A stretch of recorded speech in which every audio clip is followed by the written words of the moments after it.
Thank you for joining us. We know that Americans are looking around the country, reading the news, and many people are asking, what is the origin of critical race theory that informs much of the training that we're seeing taking place across the private and public sector? Many of you are asking, well, what are the goals? And as Andy said in his intro, will this new form of identity politics truly heal our nation? A new Cato Institute national survey finds self-censorship is a way of life for many Americans. And nearly 62% say the political climate prevents them from saying things they believe because others might find it offensive. That's up 57% from 2017, it was at 57% in terms of those concerns. But what's interesting, these fears are across party lines. Perhaps the most troublesome thing about the research is that nearly a third of the people say they are personally worried about missing out on career opportunities or losing their job if their political opinions become known. And topping the list of those who worry are Republicans with postgraduate degrees. 60% of them say they fear their opinions will hurt them at work, compared to 25% of Democrats. Alexis de Tocqueville in Democracy in America reminds us everybody feels the evil, but what we're asking today is who has the courage or the energy enough to seek the cure? Again, thank you for joining our discussion on the pervasive trends that, under the guise of equality, make diversity training in government and corporate America and schools destructive, divisive, and harmful. We are going to peel back the onion and deal with some of these very tough issues. Our goal is to leave this discussion with a better understanding of how the constructs of critical race theory and identity politics threaten to destroy our best hope of leaving America a better, stronger, freer America than the one we inherited. And most importantly, we want each person who participated in the dialogue today to walk away with a message of hope and an understanding of how collectively and individually we can embrace strategies to build and strengthen each other through the ideas embedded in the Declaration of Independence. Abraham Lincoln called the principles of this great document a rebuke and a stumbling block to tyranny and oppression. So throughout this discussion, we will hold these truths to be self-evident, that all men are created equal and that they are endowed by their creator with certain unalienable rights, that among these are life, liberty, and the pursuit of happiness. Ladies and gentlemen, please welcome Dr. Jim Lindsay for remarks on critical race theory deconstruction and its Marxist origins. Over to you, Jim. Thank you all for having me. I want to actually try to explain to you critical race theory falls into a broad category of other views that might collectively be called wokeness. It includes queer theory, post-colonial theory, gender studies, fat studies, disability studies, critical studies of nutrition, critical studies of science and technology, critical studies of everything you can imagine.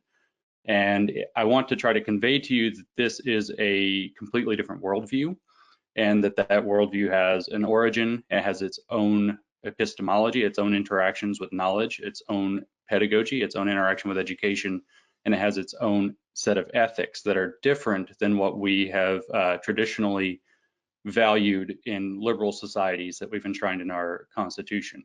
Now, it's going to be very difficult to try to summarize 150 years of philosophical history to show you where this came from, but I hope I can do that in a few minutes here. To start, I want to say what wokeness actually is. Wokeness is a fusion of the critical theory school of neo-Marxism, which is a form of identity politics and radical activism that has a very particular worldview that separates the world into liberationists versus oppressors, or oppressed versus oppressors, and postmodern theory, which has the belief at its core that all applications of truth are actually applications of politics by other means. And so those two things came together in the late 1980s and early 1990s to become what is now woke. So to trace the history, we have to drop back all the way to Karl Marx, really earlier than that, but we'll start with Karl Marx. And we don't have to pay attention to all of Marxism. I want to actually convince you that Marxism is one manifestation of something that is manifesting in a completely different way now. Marx forwarded in particular an idea that he derived from his reading of Hegel that is called conflict theory. Conflict theory separates society, or it says society is separated into stratified groups that have different access to resources and opportunities, and that those groups are intrinsically in zero-sum conflict with one another. So there is an underclass, and then there is an oppressor class that is keeping them down. And the point of conflict theory is to raise the consciousness of the underclass to want to revolt and overturn the society. So Marxism is the application of conflict theory to economics in the industrial age. That's exactly what it is. This obviously didn't work. It led to some of the worst atrocities in the 20th century and human history, really. And the failure could not be ignored, even by its adherents. And so in the 1920s, following an Italian communist named Antonio Gramsci and another communist thinker named Georgi Lukács, the Frankfurt School in Frankfurt, Germany, of critical theory was born. The objective of the Frankfurt School was to reimagine conflict theory in a new context, applying it to the ideologies of society, the production of culture. It actually wanted to marry Marx to Freud and drag in other elements like Weber's sociology. And the goal was to start getting inside of people's heads and reinterpret why these communist revolutions weren't succeeding, or why they were leading to atrocities or the rise of fascism or whatever else.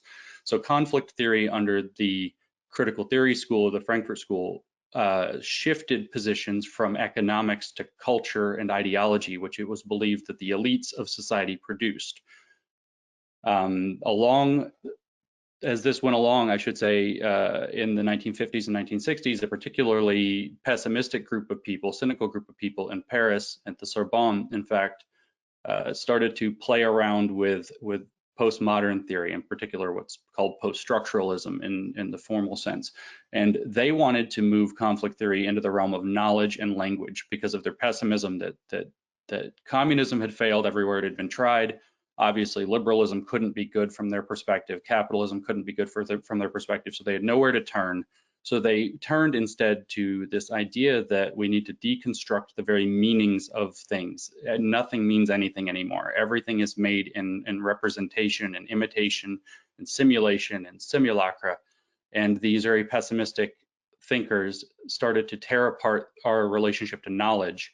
And their core claim is that meaning-making structures like language, knowledge, thus science and reason are in fact just applications of politics, because they are in fact social processes. So you can say science, uses rigorous methodology, but they would say, well, it was a political process to decide what methodologies count as rigorous. So it's still politics. And they moved conflict theory into the realm of language and knowledge. Now, while they were doing that, a particular thinker within the post-war Frankfurt School, Herbert Marcuse, who had taken up at Columbia University, turned things very radical. He wrote an essay called Repressive Tolerance in 1965, just preceding the violence of 67 and 68 going into the early 70s. And this very active radicalism based on identity politics rose to the fore, and it burned itself out because it was violent and very unpopular, and typically people don't like that, as we're starting to see emerging again already now. So then they took good old Antonio Gramsci's advice, who had coined the idea of a long march to the institutions, and they went sort of underground. In specific, they went into our educational facilities, especially our universities, especially into our teachers' colleges by 1980 or so. Postmodern theory started deconstructing everything during this time, to the point where it kind of rendered itself silly and just turned into these kind of weird language games that were vigorously made fun of through the 1980s and 1990s, except by one group of people, or two, I should say, the people that we would now call the progenitors of woke. They would be the queer theorists in particular, and the Black feminists, that being a school of thought, not an identity of a person. And these people saw that these were people in the critical theory mindset that are wanting to create liberation from the oppressions of the world as they saw that, whether they're by race or whether they're by hegemonic expectations about sex, gender, and sexuality. They wanted to take that apart, but they saw that postmodern theory was excellent for the tool, except they said that it comes from a position of extreme privilege to be able to deconstruct identity categories that cause oppression that people live. So you can't deconstruct those. So they modified postmodern theory so that it could not deconstruct oppression or anything that is tied to oppression, but only deconstruct what they viewed as systems of power. And in the late 1980s and early 1990s, those two ideas were fused by, specifically, you could name Kimberly Crenshaw, one of the founders of critical race theory, in her famous 91 paper titled Mapping the Margins, where she says explicitly that the point of intersectionality is to provide a provisional concept linking contemporary liberationist politics to postmodern theory in order to advance the radical agenda.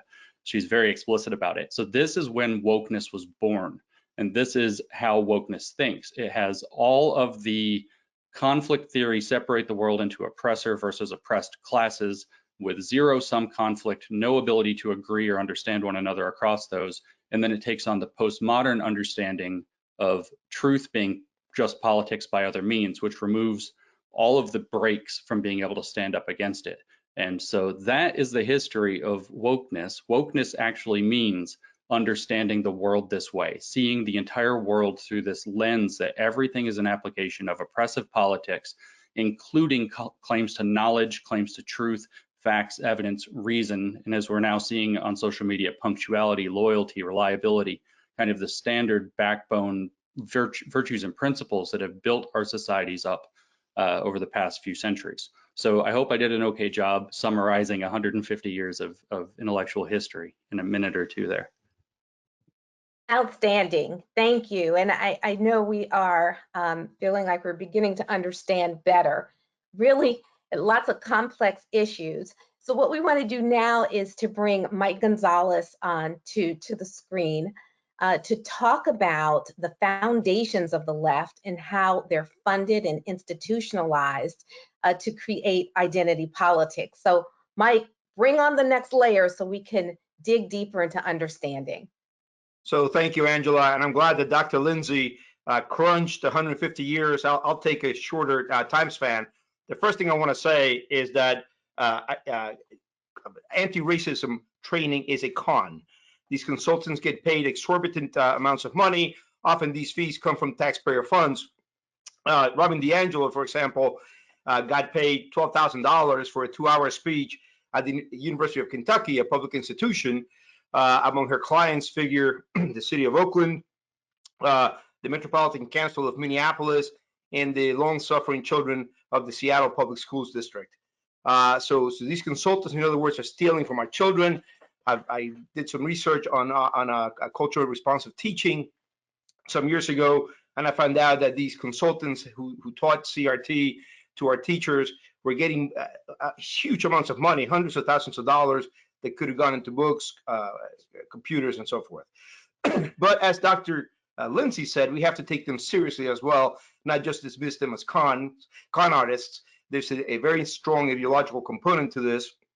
The true name of anti-racism training is consciousness raising struggle sessions, which I think Dr. Lindsay mentioned.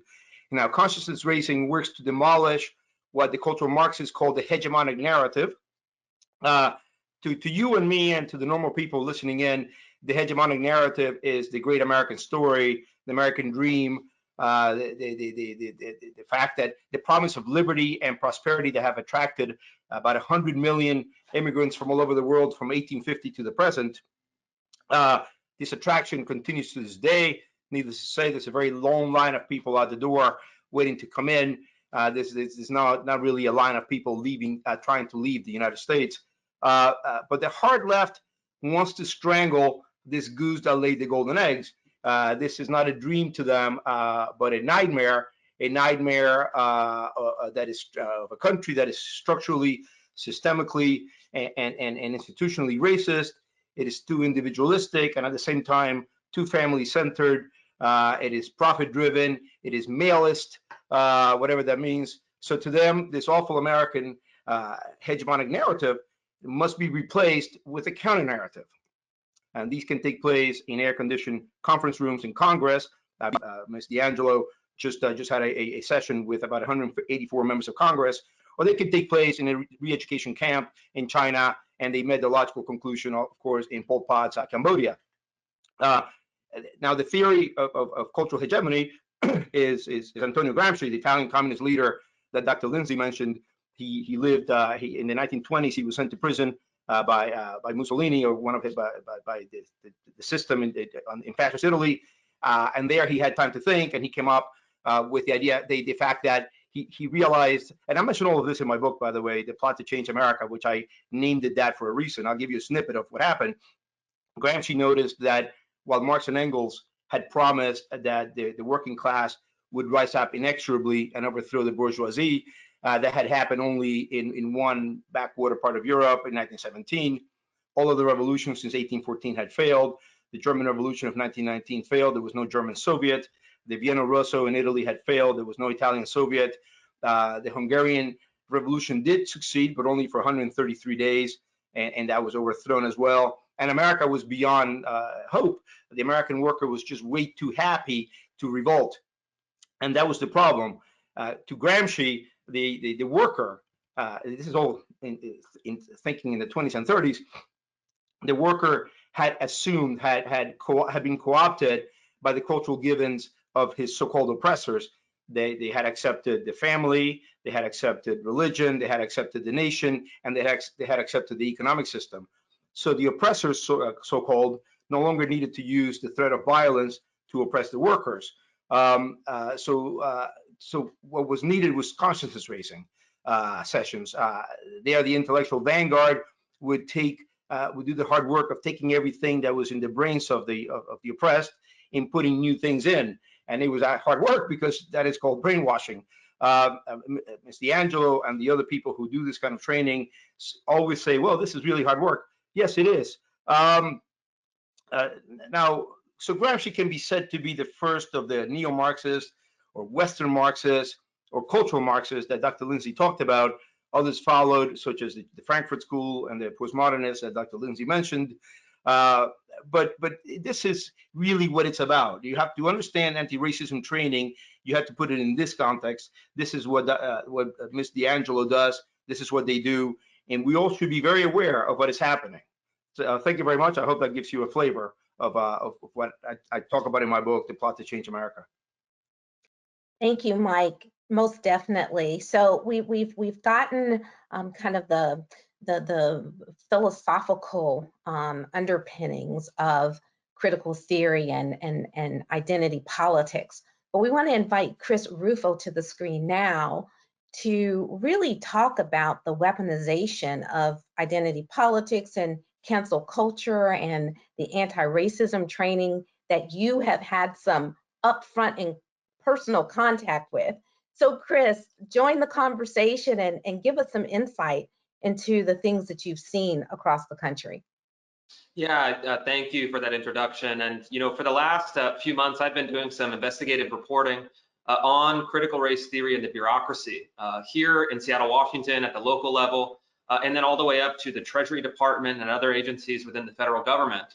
And what I've discovered is that so-called anti-racist training, which is founded kind of theoretically on some of the concepts that James outlined, but really has translated in practice to a radical political agenda that matches some of the rhetoric from the Black Lives Matter movement and some of the some of the specific ideas that you find in progressive and socialist publications.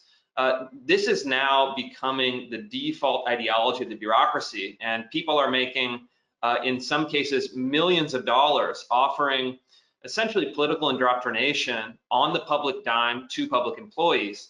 And I'd like to take a second to give you a sense of how this has transformed in the United States over the past 100 years, to give some context. You can make a very kind of brief argument that starting with FDR in the 1930s, as the federal government grew rapidly, it was really done under a kind of modernist framework. So FDR, love him or hate him. I know Heritage Foundation probably has a diversity of opinions, but the bureaucracy that he built at the time was really founded on the modernist principles of expansion, of infrastructure development, of large projects. These are, famously building some of the huge architectural achievements of the United States, and kind of looking out essentially in their way for the common man.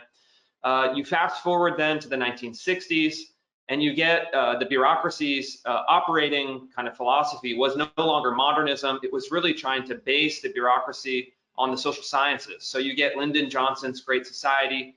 You get the huge kind of welfare programs and the welfare state of the 1960s, which was implemented by a group of kind of sarcastically named later as the best and the brightest. These were Ph.D.s from Harvard and other universities, and their kind of self-described goal was to apply the social science literature to social problems and use the power and new scope of the federal bureaucracy to transform society according to what they thought of as neutral social scientific principles.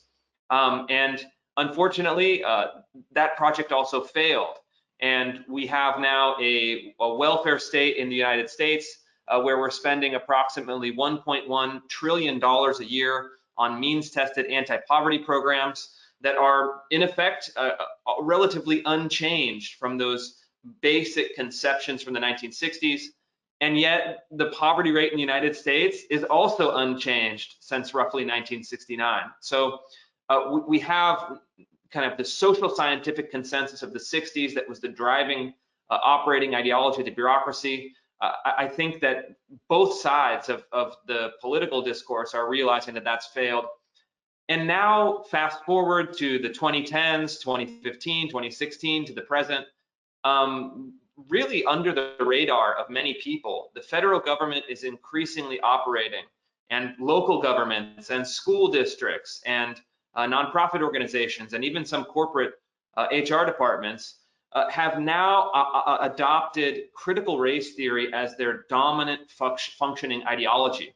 And this is particularly alarming at the federal level because you have an apparatus of federal power that has grown extraordinarily since the days of Woodrow Wilson, through FDR, through LBJ, and this kind of permanently expanding bureaucratic power that until recently, at least theoretically, operated under the ostensible ideology of the social sciences, of neutrality, but it's really been abandoned. And what I've discovered, talking with whistleblowers, talking with people who are leaking me documents and PowerPoint trainings and videos, and then you actually look at the raw source material of what is being taught in the federal government. Again, whether it's under the Obama administration or under the Trump administration, it really makes no difference. The permanent bureaucracy has really adopted critical race theory as their ideology of choice. And they are perpetuating these really kind of bankrupt concepts of white fragility, of whiteness, of undoing your whiteness, kind of mandatory anti-racism, whatever the most recent fad is in the kind of academic discourse. They're trying to implant it into the federal bureaucracy. And my sources within the government are telling me it is becoming increasingly intolerable. I have emails coming in. People are saying they're scared for their jobs. They're scared to speak out. In some cases, they're actually being forced to stand up in front of their colleagues and say things like, I admit that I'm white. I admit that I'm complicit in systems of white supremacy. I'm here to repent. I'm here to essentially abandon my own whiteness. This is, straight out of the kind of historical Marxism that has now been kind of reimagined in kind of HR speak and diversity training. But what it amounts to, and this will be my final comment, it amounts to a change in regime that hasn't been voted on, that hasn't been approved, that hasn't been supported by voters, but it's essentially a change of regime from within. You have the permanent bureaucracy partnering with these grifters, one of whom, Howard Ross, who I've done an investigation into, has billed taxpayers $5 million over the last 15 years for these kinds of trainings, specifically anti-American, specifically advocating for radical activism, and in some cases explicit Marxist programs. And you're having this operate anti-democratically. And I think it's a huge threat, because if unless we stand up to this kind of blatant politicizing of the bureaucracy, what we'll find is that in the next few years, especially if there's a change of administration, we'll find that the bureaucracy will be weaponized. Conservative and moderate voices, and even some kind of center-left voices within the federal government will be rooted out. And then the machinery that's been built up for the last century of the federal government will be weaponized against the American people. And I think this is an extraordinary fight that needs to be fought. And I'm grateful that Heritage is tackling these issues. Thank you, Chris. I want to invite our other panelists back to the screen so that we can begin a discussion. And as they are coming back on, I want to remind our participants, our audience participants, that you are welcome to submit your questions. We want your voice in this dialogue and want to be able to directly respond to your questions. So, gentlemen, I mean, clearly, this course is damaging Americans. I mean, there are no winners here. And I just want to kind of direct back into that Cato study on the fear of censorship, I mean, across the spectrum.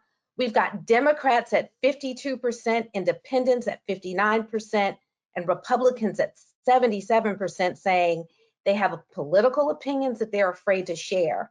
And as we read more about the cancel culture and the amount of anxiety that is beginning to brew across sectors, we're seeing a shutdown in one of our greatest freedoms, freedom of expression and freedom of speech. So Jim, I want to go to you first. You've got your new book that's coming out in August, Cynical Theories, How Activist Scholarship Made Everything About Race, Gender, and Identity, and why that harms everybody. So as we look at this study from Cato, can you give us some insight into the instruction in your book and explain how Americans as a whole are going to lose from this direction in education and across our society? Sure. If you just listen to what Chris said a moment ago, you hear just how dysfunctional and gut-wrenching it is to be brought up into one of these kind of struggle sessions. And so I'll give you a quick example out of Cynical Theories about how critical race theory in particular, but it could be any of the woke theories, sets you up to lose, to always end up in a struggle session, even if it's not forced. So we give the following example. Imagine you own something like a shop where you have to interact with the customers. You have to help them. And so as you come out from behind the counter, two customers happen to enter at the same time, say it's a black person and a white person. Your race doesn't matter in this analysis, as it turns out. And so then you have to choose who to approach first. So if you choose to approach the white person, critical race theory begins with the assumption that racism is present in this interaction, and it's the critical race theorist's job to find it and call it out, make it visible, make oppression visible, as the saying. So if you approach the white person first, the analysis will be you approached a white person first because you see them as first-class citizens, and you see black people as second-class citizens, therefore you are a racist. If, however, you approach the black person first, again, the assumption is racism is present in the interaction. It is a critical race theorist's purpose to find it and call it out, make it visible. If you approach the black person first, the analysis from critical race theory will be you don't trust black people to be unattended in a store, and so you wanted to deal with that first and get the black person out, therefore your decision was racist. And so in both cases, you are caught with racism. And to give you an idea of how deeply entrenched this is, we've almost all mentioned Robin DiAngelo, this consultant or whatever we want to call her. She explicitly says in a 2013 paper from the very beginning, I think it's 2013, we can check the year on that. The question now has moved from did racism take place, for that is to be assumed, to how did racism manifest in the present situation. That's a quote from Robin DiAngelo about how she thinks. So America and everybody loses when they come into your workplace, they come into your school, they come into your federal agency, and they teach everybody there to think that way about everything. Nothing works when people think that way and are constantly looking for the failure.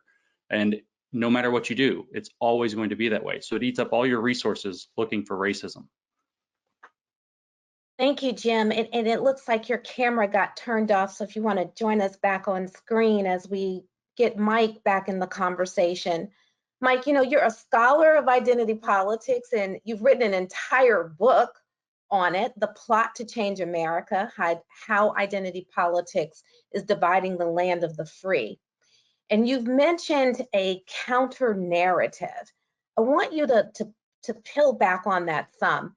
What is this new blueprint that activists and anti-racism consultants are trying to introduce into the fabric of our society? Well, Karl Marx has been mentioned here a lot, and it is what they do. The blueprint is Marxist at heart. Somebody, I think it was Chris, mentioned that they want to set up a different regime. That is very much in the cards. They associate racism with capitalism. Capitalism is just free markets. It's people, being able to strike contracts that are of mutual agreement. They don't like that. They say that, and this is beginning with Herbert Crowley back in the late 1800s. They say that this is what produces inequality and racism. And so what they want to do, a lot of them are committed Marxists, and what they want to do is establish this system. It kind of hurts me to say it, because people say, well, you're looking on the communists under every bed. No, they are saying it themselves. The man who trained Patrisse Cullors, the founder of Black Lives Matter, is Eric Mann, a former weatherman. He sees organizing as a means to an end, as a means to introduce world communism, world revolution. I hate to mention her name again, but Robin DiAngelo herself told the New York Times recently that we can't have capitalism, that capitalism is profit-driven, and when you put profits first, then you hurt people. Let's not forget, she just had a training session, a struggle session, with 184 members of Congress. I mentioned, and Chris mentioned her public clients, but she also trains Nike. She trains top corporations. This is the latest battle line now. We know, because of Rudy Duchka's march through the institutions, that the Hollywood and the media and the academy has taken over. Their next aim is the corporate world. I just watched, and I'm just the last thing, I waited 4 months for opening day with my son, and I watched it last night, and it was an ode to Black Lives Matter. I just want to watch baseball. I want to watch excellence on the field, and it has now penetrated this as well.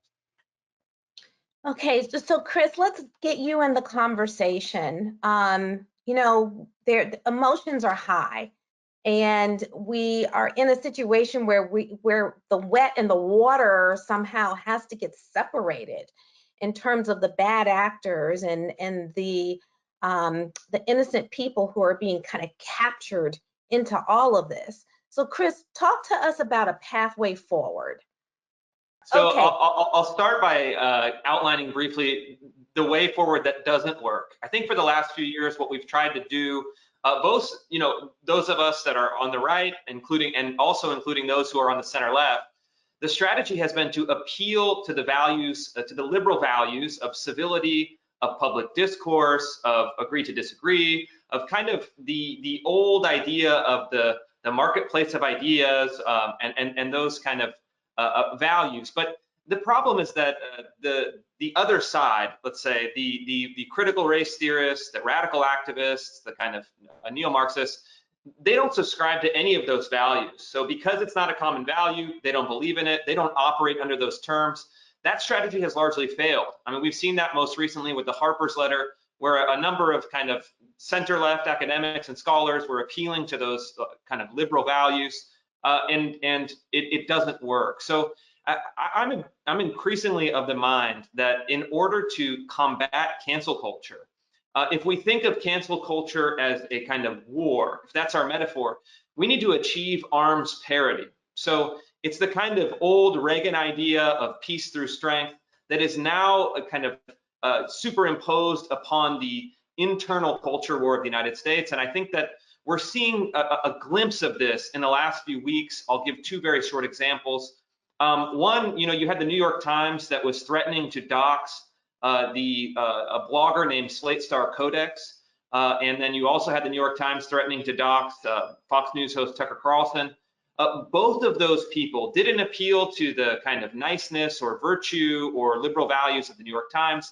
They basically stepped forward, and Tucker said, if you dox me, I'm going to dox you.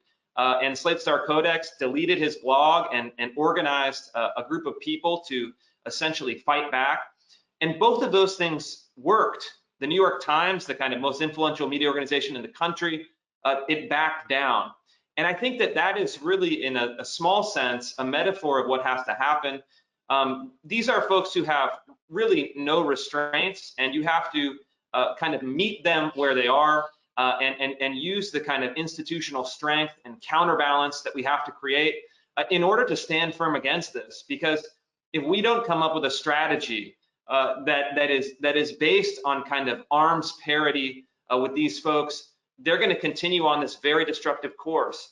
And I think we need to kind of revitalize some of those founding virtues and values, but then also create the kind of internal strength and confidence. And I know it works. I know Dr. Lindsay, I'm sure they've tried to cancel you. These folks have tried to cancel me many times, but it doesn't work because we've stood strong. You keep fighting, you get back up. And I think that we need to now create a kind of institutional infrastructure to protect people and to protect the American ideas that we share. Well, that's a great segue in terms of talking about protecting and looking at the next generation. We saw yesterday in the American Society, they published an article, The Racism of Anti-Racist Education. And one of the highlights there was looking at a program that Rutgers University is doing in their English department. And so the chair there is looking at her graduate writing program and eradicating systematic inequities. And she basically says that through her program, the college is going to incorporate what they call critical grammar into the curriculum. And what this will do is basically encourage students to develop a critical awareness of the variety of choices that are available to them with regard to micro level issues in order to empower them and equip them to push against biases based on written accents.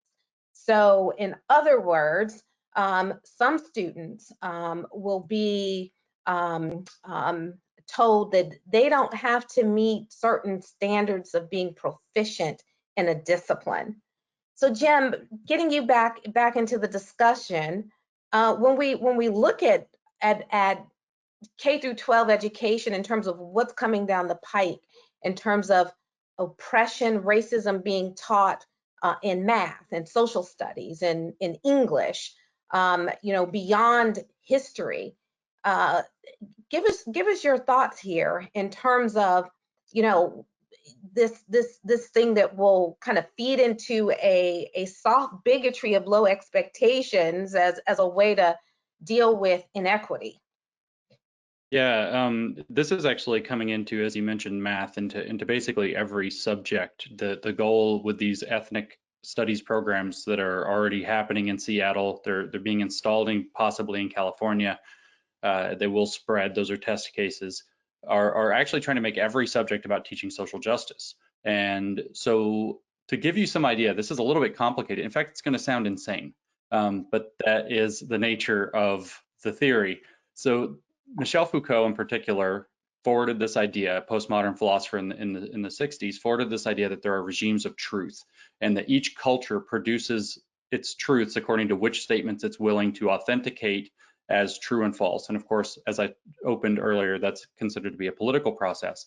The activists who changed postmodernism in the 90s took this a step further and have actually tied this to various racial groups, specifically by taking in the critical theory view that there are oppressors versus oppressed classes in society. And so their view is that things that white Westerners used to build up the modern world are white Western or male also knowledge. And they have, those people, white Western males with the Eurocentric perspective, have colonized all other racial cultures, which it's already weird to say racial cultures, right? It doesn't make sense, but that's how they think. They've colonized other racial cultures with white Western knowledge and forced them to think in white Western ways.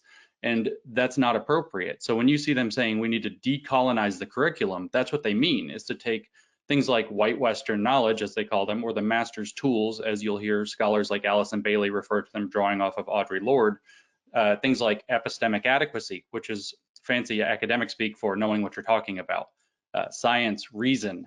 As I mentioned in my opening, we've seen productivity, punctuality, loyalty, reliability, soundness of argument, validity of argument. All of these things have been put up as white Western ideas that have colonized other ways of knowing. And so they need to be suppressed so that those other ways of knowing can be brought up. But this literally means they're saying that science and rationality and reason are features of white people, and they're not for black people. And if you look at the critical race theory literature, for example, their introductory texts, they say that the knowledge of black people is storytelling, or narrative driving. They literally draw the distinction. Science is for white people, storytelling is for black people, and they want to remake our education system around that. You mentioned the accent and the language. They call that linguistic justice usually. Critical grammar is a new spin on it. But this is a long line of thought where they want to open the playing field to everything that's not white and Western and say that needs to be forwarded in a kind of radical egalitarian agenda to unmake that oppression of knowing what we're talking about. Okay, wow. So Mike Gonzalez, you are helping to lead the charge here at Heritage in terms of debunking everything in revisionist history from Howard Zinn to 1619. I want your voice here on, as a parent and a scholar, what's your reaction to this and in terms of how it's playing out like in the real lives of children? Well, first, I want to say I agree with Dr. Lindsay. It's impossible to talk about this and not sound crazy. So we always have to give the trigger warning. Okay, I'm going to sound crazy now. Look, we have to, I think the first job is exposing what is going on. The reason I wrote The Plot to Change America is because I want to take on the myths that are out there. The myths of for example, the creation of categories such as Hispanics or Asian. People, there was a University of California professor, Christina Mora, who was involved with this, and she wrote a very good book. She's a progressive writer, and she said that people would accept these categories in due time as though they had always existed. She called that collective amnesia. So I think that we need to expose these things, expose Americans, and not just conservatives, but you know, good old style liberals who actually do like our liberties, who like the liberal America that we have, because what these things are doing is that they are fighting against liberal values such as freedom of speech, as you mentioned, freedom of conscience, all our basic natural rights. So we have to constantly, and I think it's great that that your book is coming out, Dr. Lindsay, because I think the more we write about this, the more we expose people to what has taken place, to why, who did it, how they did it, and what is the real goal here. We can start to demolish this idea that, no, this is nice because people need compensatory justice. Look, you know, let's really be honest and with our rancor in our heart, just exposed and have sunshine can be a great disinfectant. Let's really allow in the light and expose this for what it is. That's the that's the approach I want to take. Okay, Chris, I mean, this conversation is incredible, and I know our time is starting to get near, but I want to get your last comment into the discussion before we go to Q&A with the audience and handing it back over to Andy. Again, remember to log your questions in the Q&A box so we can hear from you and speak directly to some of the things that are on your mind. So Chris, Martin Luther King said, "We must all learn to live together as brothers, or we're going to all perish together as fools." So despite these grave challenges, you did an incredible film called America Lost, and it offers a glimpse of hope for rebuilding America's families and our communities, civil society from the bottom up. So as we get ready to transition into Q&A, give us some hope based off of what you saw from your incredible film, America Lost. Yeah, you know, what I saw and discovered in the film is the same thing that is really the reality of most people. And I'll kind of close with this point of hope. You know, where I work, I'm here in downtown Seattle. I'm across the street from the SEIU building and the progressive organizers. This is really kind of ground zero, just out my window, of a lot of this insanity. But this is, you have to keep in mind, a very small group of people that represent a very small and intolerant but loud and influential minority. But when I go back home, my cul-de-sac of 18 homes, it's you know, myself and my wife. Next door is a family, a man who served in the military in Puerto Rico and then immigrated to the United States.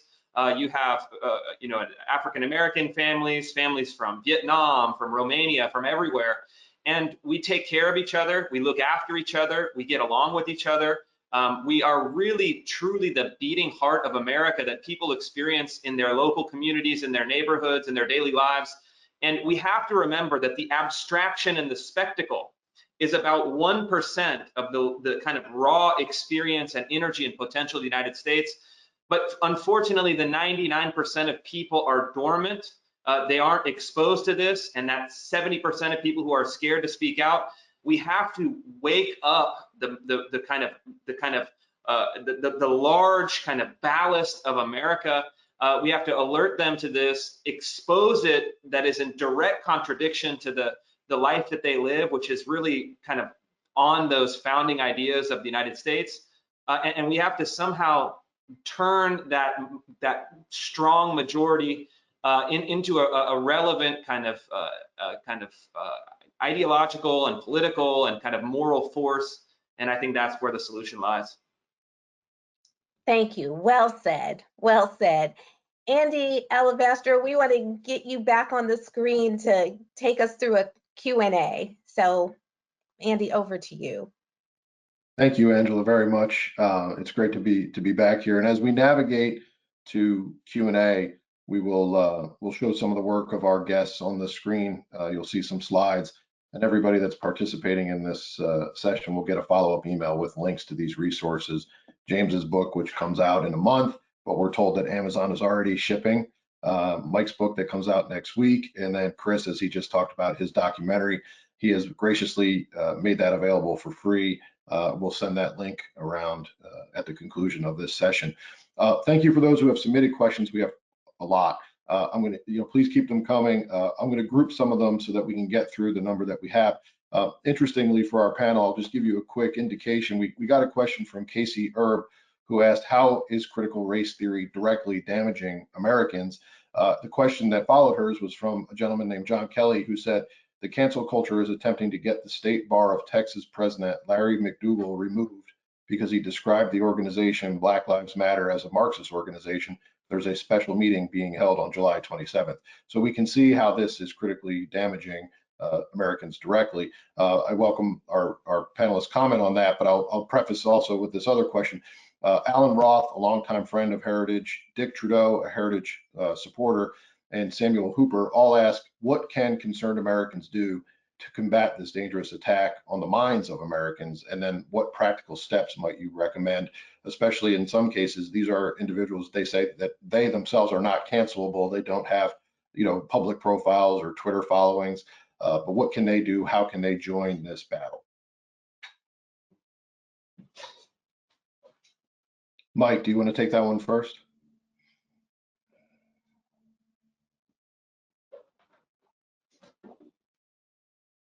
No, not hearing any. James, how about you? Sorry, I got it. Sorry. The question about critical theory, it has inhabited every aspect of our lives, and we're really all bathing in it at the moment. There is a critical legal theory, this critical race theory. It is taught at all levels, but it is, as has been said already, this idea that everything is a power struggle between groups of oppressors versus the oppressed. It creates a very antagonistic dynamic in our society. We need to be very aware of it, and what can be done about it is we need to speak out. I'm doing my part. Chris and Dr. Lindsay are doing their part by speaking out. But I think we just all Americans, the Americans are the beating heart of the country, need to be able to talk about this, need to be able to attend Board of Education meetings and speak out their minds, need to be able to talk to their neighbors, need to be able to talk to each other, because this is something that is, as somebody said already, this is an attempt to set up a regime that is nobody has voted on it. It is unconstitutional. It is a different constitutional order, and we need to be very aware of it and speak out against it. Thank you, Mike, very much. Angela, comment? If I could jump in, we at Heritage are working with what we call a Restoring Civics Working Group, and we are seeing organizations across the country putting matters and grabbing matters in their own hands. For example, Nutrier Neighbors is a parent group in the suburbs of Chicago. They put forth and submitted to the board a freedom of expression resolution for their community. And they are refusing to be canceled. And they are showing their children how to stand up on the principles of this nation and to be able to give them the hope to look into the future of how to lead our society, how to lead our country towards freedom and opportunity. And so, as Mike said, it's an interesting dynamic with the onset of COVID-19 and how parents and communities are coming together at this time to show that they're not going to just give up and be canceled out. And in addition, they're going to make sure that their children are learning the principles that allow them to lead us forward. Wonderful, thank you, Angela. Let me get to two other points here, and Dr. Lindsay, maybe you could take the first crack at this. Mark Wolfgram from the University of Ottawa says that what he finds striking is that academics are now required to explain how they will support diversity in their cover letters when applying for jobs. Is this not an ideological screening question? And then I'll just add to this, and you can take either one of these. We got a question from Ligia, a law professor at Catholic Law School, who's been asked to teach a course on race in the law. Ironically, I was probably chosen on the sole basis of my Hispanic ethnicity, since I never expressed any interest in teaching this course, but none of my white colleagues dared to touch it with a 10-foot pole. And then asking for some resources that you might recommend to deal with this from a non-ideological source. But maybe a little bit about that, supporting diversity in cover letters and in applying for jobs. You sort of have to proclaim this. Is this a screening question? What's your thought on that, Dr. Lindsay? Well, I think, in fact, that it is, although that they bill that it is not. There was a case that needs to be looked more deeply into at Berkeley in their biology department, where they put forth one of these diversity requirements, a statement requirement for new applicants, and they published a rubric for how it would be scored, and critical theory answers got high scores, and American values of e pluribus unum kind of diversity got very low scores.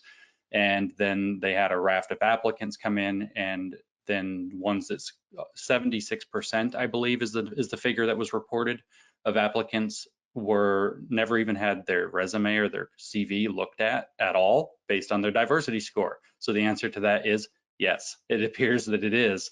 And digging into that and seeing that how that works as a model is probably worth understanding. To kind of tie into all of what's just been said, Mike was right earlier when he said that the first step of this is to expose what's going on. People have to expose it. They also have to be able to explain it, and then they have to be able to articulate alternatives like, the American principles, for example. And so as far as non-ideological resources go, that's actually the underlying mission statement of New Discourses, is expose, explain, articulate alternatives to whatever it is that's holding us down. And so I've been producing, I've published a large amount of materials on New Discourses. It's all free. You can go access whatever you want, but I'm also writing an encyclopedia of social justice terminology single-handedly, which is a big task, on New Discourses. And you can go and see how they actually use this manipulative terminology. When they say identity, what do they mean? When they say problematize, what do they mean? When they say racism, what do they mean? And there are over 100 entries already written available for people on that encyclopedia on my website. So going to inform yourself and then showing up to those school board meetings or whatever other meetings to push back. If once you know the lingo, part of their game is actually to make you be on your heels by making you look like the stupid one who doesn't know the sophisticated theory. It's very shallow. If you know a little bit of their sophisticated theory, you can easily turn it back around and argue against it. So go inform yourselves and then organize, at least loosely, but ideally but more formally, and then show up. And then that's how you can fight back. Wonderful. Thank you, Dr. Lindsay. Quick question. We're at the top of the hour. I think we'll sort of slide a few extra minutes. There's some good questions here if you all can allow for that. Christopher, I'll ask you this question, and then I have another one for Mike and Angela. But Christopher, we got this note from Rose, and she's a student at American University and a summer academy fellow here at Heritage.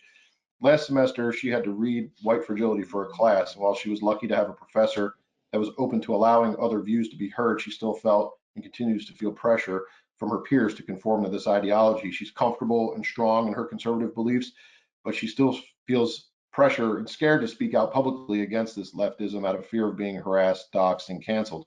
You've done this research. You've been uncovering great information. People are reaching out to you from other federal agencies. There's hope that there are many more people willing to come forward, but what do you say to a young student who wants to find the courage to voice their beliefs when the consequences seem so high? Yeah, I mean, I think that is the critical question, and I think there's a couple things that you can do. One is just don't back down. Speak on principle, and if you believe it, commit to it. And I think that, but as far as how to feel better about doing that and overcoming that fear, overcoming that kind of social ostracism or criticism that might arise, I think it's really to connect with other like-minded people on campus. And even, if you can connect in a way that is informal. I know that when I was living in the heart of the city of Seattle, I was getting a lot of heat. I was getting activists surrounding my house sometimes, putting up posters around my neighborhood with my face on it. I mean, all sorts of very intimidating things. I found tremendous courage and kind of encouragement by forming a group of like-minded men, and this could be also with women or kind of mixed. But we had dinners once a month where we would just blow off steam, talk about what happened. It was all off the record.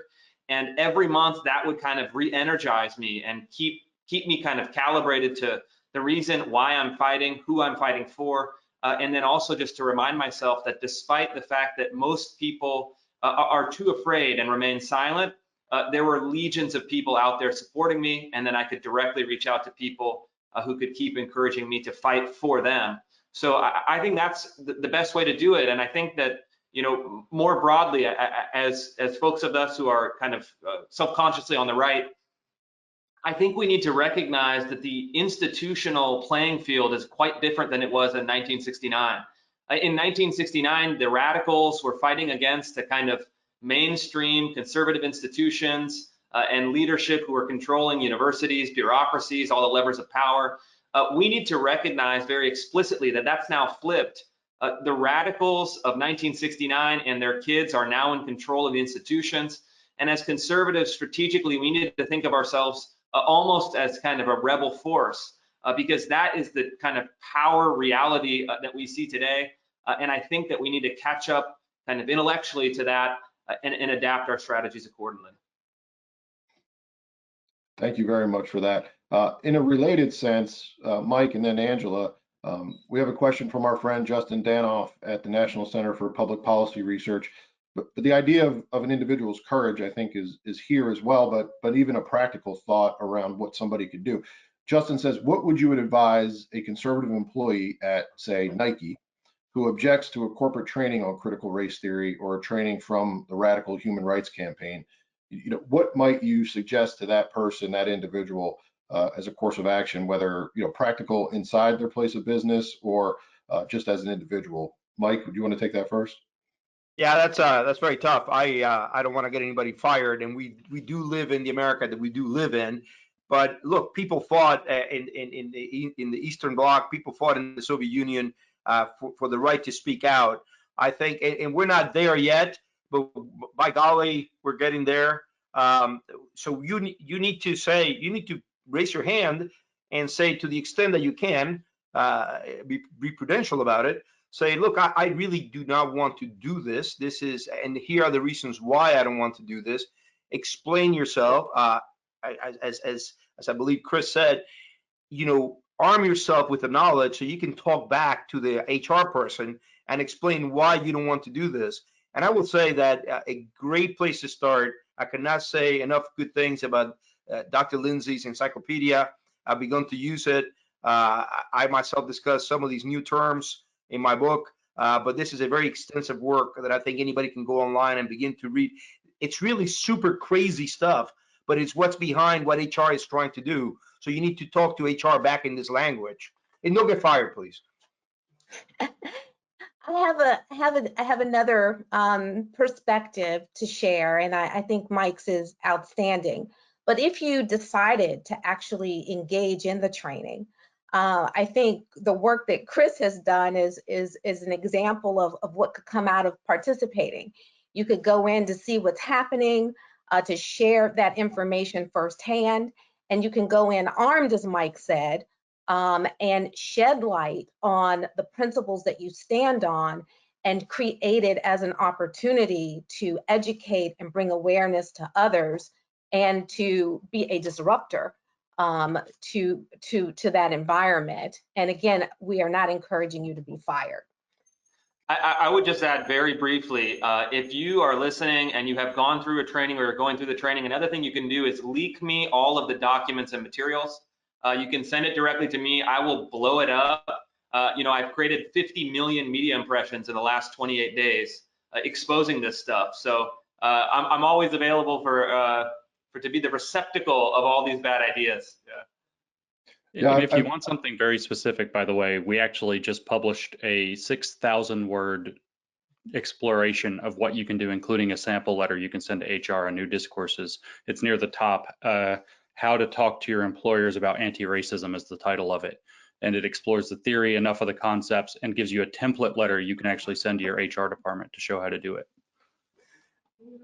Wonderful, wonderful. I think something that each of our guests have hit on, and that Bridget Wagner at Heritage reminds me, is courage is contagious, right? The recommendations are excellent, but you must encourage, your friends and your peers and your neighbors and your family. Share this video with others and help them understand wokeism and bring ideas back to us and to this group individually and collectively. But it's very much part of the conversation we have to have. And I think it segues into this. This is a good question from Terry Wood, which is really for the group. Why are conservatives seemingly just now waking up to the hard left and woke progressives? And if you take issue with the framing of that, please say so. But it does seem as if this has been a long march, a phrase that we've used. And is the response, sort of appropriately timed, or is it just something some are waking up to now? Dr. Lindsay, do you want to take that first? Sure. I think this is a hard question for me because I am the secret leftist. Not really, but I am on the left. So this is a harder question for me to answer because I don't know conservative psychology or sociology as well as I know the center left. I can speak to that, however, and among kind of reasonable people on the right, I think it would apply as well. And that is because this ideology preys upon our best impulses and it presents itself in a very nice package. It looks like the right thing to do. It looks like fighting racism. It sells itself under the term social justice. It's very much, I know I may be dating myself a bit here or being a bit silly, but it's very much like the movie Gremlins, where you go and you buy the cute package and then the second it eats a piece of pizza, it turns into a monster that tears apart everything. It's very much like that. It's not the same thing that people think they're buying. So I think that people have heard, well, yeah, of course we don't want racism. Yeah, I don't want to be involved in that. And so they've kind of not been aware that and it's also crazy. So it's very hard to believe that people actually mean the things they're writing. Plus they're hard to read and nobody reads them. From my perspective, looking at the conservatives as somebody who's not one, my perception has been that you've been too focused on Marxism specifically and not paying attention to the way that it shifted into culture. And so it's been this, CPAC was titled America versus Socialism this year. It's like, no, the real problem is America versus tearing apart belief in the objective world, which is a slightly different problem. And so by missing the boat and focusing on too much of the economic issue, which is back burner compared to the identity issue, I think that conservatives have missed what's happening and haven't dug into it the way they need to. I think speaking as a conservative, I want to say, Dr. Lindsay, I agree with you completely. This is not a right and left issue. This is an enlightenment versus what is the modern era? It's what begins in the 1600s. A postmodern era is the negation of using reason to be able to access realities about what's true about human nature. On the Marxism question, it is cultural Marxism. It is changing the locus of rebellion from the economic classes to the identities based on race, ethnicity, sex, sexual orientation, gender, and so forth. So it is still it's the same mindset of the oppressed versus the oppressor, although it's no longer expressed in economic classes. I'll leave it there. And I'll add just a final comment. I think part of this is a historical artifact. I think conservatives of maybe kind of an older generation from me, the Cold War was over, the Soviet Union collapsed, communism was dead and gone forever. And I think that people got a bit complacent and didn't realize that it could morph into something new. So I think people, especially who lived through the Cold War, kind of took what I think Francis Fukuyama called the holiday from history. Turns out that it wasn't quite a holiday, and history doesn't quite end. But I think there's another kind of battle that I think we need to fight. And unfortunately, I think the right has developed a great think tank infrastructure debating policy. But policy is really an kind of an epiphenomenon of epistemology. And I think that haven't quite grappled with the fact that we're not now debating policy, we're not now debating legislation or bills. We're actually debating the fundamentals of how knowledge is constructed. And I think we have to go to that kind of subterranean battlefield and try to reestablish the grounds of debate. Because if they just have destroyed the grounds of debate, and I think we have to accept that they have, we need to reestablish new grounds and fight the fight where it is today. And I think that we have to look at epistemology making institutions. This is academia, media, social media, and really fighting in the streets. And we need to figure out how to reestablish the grounds of that kind of modern ideology. And that's where I think the fight needs to head in the days and years to come. Just 30 seconds on that, Chris. I don't disagree with you. I don't disagree with anything you just said, but there are remedies in the policy realm. There are things you can do. The government can get out of the business of creating categories, officializing these categories. The activists, I write all about this in my book, the activists who were influenced by this thinking force the government to create the categories, get rid of the policies that force people to adhere to the categories. This is not going to be the end of everything, but there are policy remedies. Go ahead, Angela, sorry. Yeah, and I agree with Mike. The policy, we've been fighting that, and I think a part of the sting in where we really are is when we are listening to our children and our grandchildren, and the rhetoric and the messaging there and the conversations are not aligned with what they've been taught and what we know they believe at their heart, and the challenges that they have in the academy. And so I think conservatives have been fighting back in terms of you're starting to see a shift even in the academy where conservatives are deciding where to send their children for college so that they're not indoctrinated.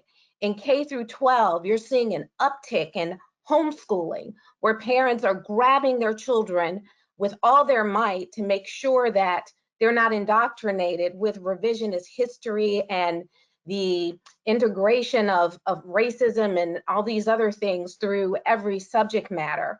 And so I think that the time that we're in is exposing an opportunity for us to even be louder and more assertive in this urgency to preserve the future of and legacy of freedom and opportunity in this country. That's wonderful, Angela. Thank you, everybody. I'd like to. I think we're at 1:15 here, hour 15 into this conversation. So I'm not sure that those closing comments that I'll offer you all could get better than the last statements each of you made, but I want to give you that opportunity.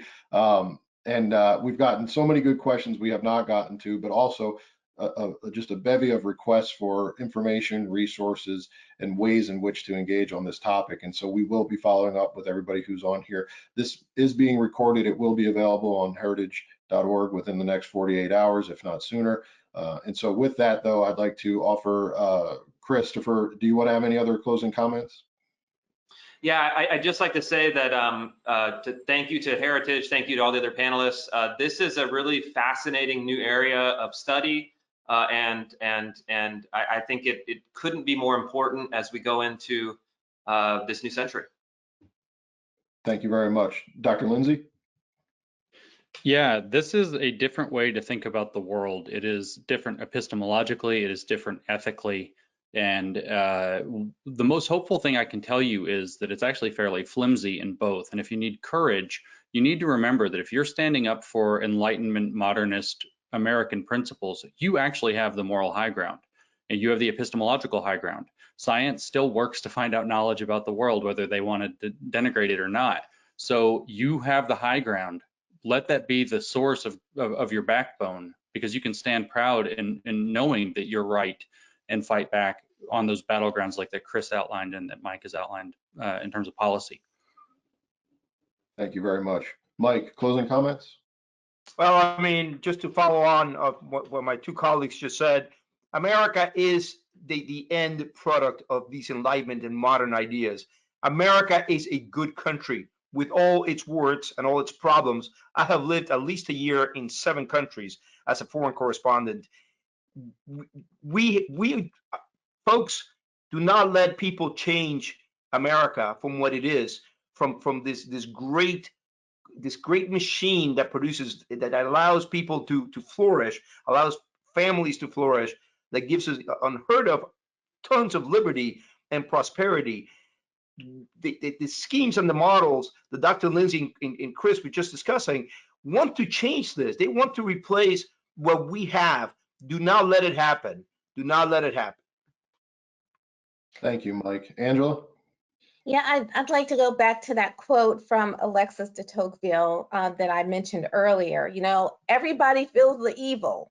And this is the moment for us to answer that we've got the courage and the energy to seek the cure. And we need to remember that America was born out of a revolution, and that over the last 244 years or so, America has proven to be resilient. I mean, we fought our war of independence, we engaged in our bloody Civil War, we plunged through a Great Depression, we looked down the barrel of the Soviet might, and President Reagan said, tear down these walls. And so we are not, as Americans, going to be defeated from the inside. And with that hope, we are sure that our children and our children's children will get a better America than we inherited. Wonderful. Thank you. This is a wonderful conversation. It doesn't end with this program today. However, I believe this program has shaped it in a meaningful and thoughtful way. And that's a thanks to our panelists. Thank you, James, Chris, and Mike, for your comments today and the work that you do every day. Thank you to Angela for leading this conversation and for all you do to shape this debate nationally. We thank everyone for joining us. For all of the questions, which we apologize we could not get to, email me directly, andrew.alabastro@heritage.org. If you'd like to follow up, however, we will send you an email with a survey with all the resources that we have. We will continue that conversation with you. Please visit heritage.org for these recordings and upcoming programs. Thank you.